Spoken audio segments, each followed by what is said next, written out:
fait rire. Merci d'abord de m'avoir interpellé sur cette question, parce que depuis ce matin, des agents de la mairie me disent mais il faut qu'on réponde. Ce qu'on explique et ce qui s'est passé, ça fait 2 jours. Bon, c'est pas la peine. Nous sommes en politique, donc les adversaires ont tendance à dire des choses qui ne sont pas. Mais voilà ce qui s'est passé. Nous sommes étonnés de l'ampleur donnée à cette affaire, parce que tout simplement, nous avions un grand rassemblement de femmes, Benno Bokk Yakaar, et nous avions loué les services de certains gardes-corps qui n'étaient pas les nôtres. Donc ils n'étaient pas censés connaître tout ce qui était avec nous. Donc c'est mon protocole, c'est pas mon garde-corps, comme on le dit. C'est mon protocole à qui j'avais demandé de prendre les noms des personnes qui m'accompagnaient pour qu'on puisse les annoncer. Donc il était sorti pour chercher du papier, un bic. C'est maintenant à son retour qu'un gros bras lui a interdit l'accès du meeting. Donc il s'est suivi une altercation entre eux et ils sont sortis. Maintenant, c'est la télé même qui m'a montré ce qui s'est passé. Mais vous savez, quand il y a altercation, tout le monde sort, surtout si c'est mon protocole. Les jeunes qui sont avec moi sortent. Et puis maintenant, je crois qu'ils ont arrangé le problème. Mon protocole, on l'a amené à la mairie de Aliou Sall pour qu'il se calme. Et le gros bras en question, on l'a remercié. Donc les problèmes étaient réglés maintenant. Vous savez que nous sommes en politique. Et on dit que c'est les gardes-corps de Aliou Sall et les gardes-corps d'Aïda Sow Diawara. Non, nous ne savions même pas ce qui se passait dehors parce qu'on a continué notre meeting. Et mon protocole qui avait eu ce problème est revenu au meeting. C'est lui-même qui a donné le transport aux journalistes qui étaient là-bas et aux griots. Donc, il n'y avait pas de bagarre.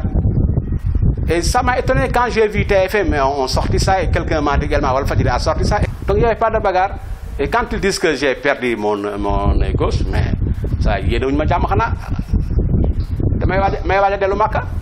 C'est dans l'école d'aujourd'hui, hein? Oui, ça est là, j'ai lu ça dans l'école d'aujourd'hui.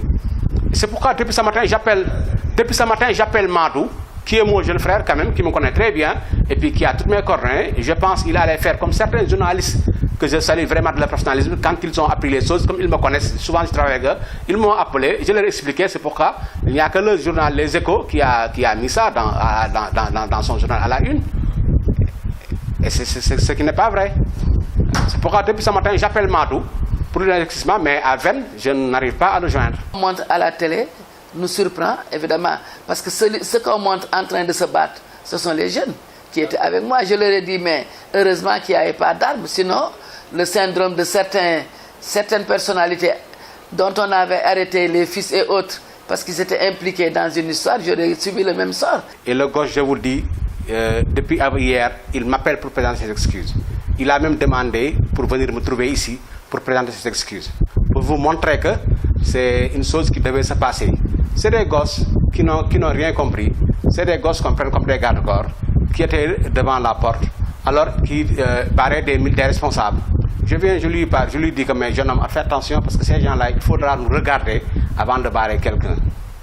Et vous savez que c'est des jeunes qui ont le champ chaud.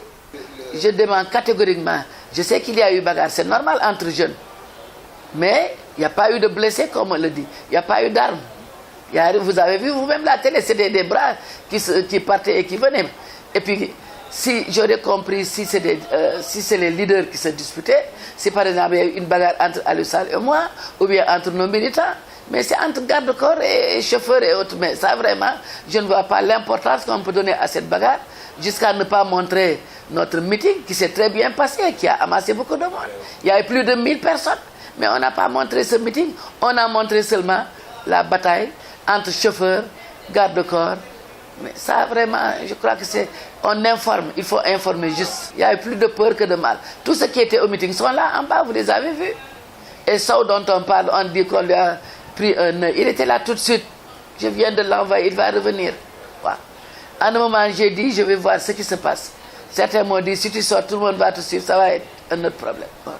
C'était mon chauffeur, mon chef de cabinet et les jeunes qui m'accompagnent. J'ai dit à mon chauffeur, il ne faut plus t'immiscer dans les bagarres. Parce que si aujourd'hui il y avait problème et qu'on devait m'évacuer, où est ma voiture? Donc toi, tu dois rester dans ta voiture, quel que soit. Et j'ai dit aux autres, ne faut pas répondre à la provocation. Parce que ça peut être des gens mal intentionnés qui peuvent dire cette cérémonie, on va la gâter, donc qui vous provoque. C'est pas bien. Et puis, quand on est en politique, quand on est responsable, il faut savoir garder ses nerfs. Bon, il faudra, évidemment, quand on va en politique, les nerfs sont échauffés, surtout quand vous êtes une des pièces maîtresses qu'on vous défend l'accès du meeting, ça vous énerve, mais je crois qu'il n'y a pas eu... bon, c'est des choses qui sont courantes dans nos meetings. Hein. Il y a des bagarres plus graves.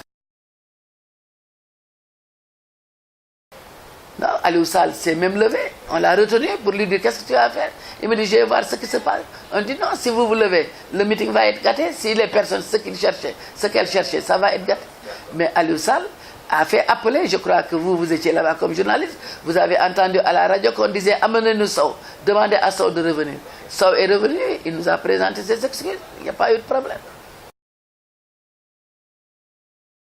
Je ne suis pas juge, je ne suis pas avocat. Je suis juste une enseignante.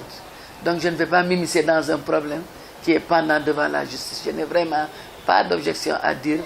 Je ne sais pas pourquoi on a arrêté, pourquoi on va continuer, qu'est-ce qui s'est passé à la CEDEAO. Je ne ferai que lire ce que vous relaterez dans la presse. Quand je regarde la lune, je vous dis, je regarde le ciel, je vous dis qu'il est noir, qu'est-ce que vous y pouvez? Vous ne pouvez rien du tout, vous savez qu'il est bleu. Quelqu'un qui a été condamné à 6 ans, si mes souvenirs sont bons, qui n'est pas inscrit sur les listes, je ne parle même pas de condamnation, mais celui qui n'est pas inscrit sur les listes, comment peut-il être candidat?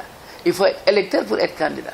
Donc il faut qu'on règle d'abord le problème de son inscription sur les listes électorales, c'est après ça qu'on va parler de sa candidature. Mais on ne peut pas parler de la candidature de quelqu'un qui n'est pas encore éligible.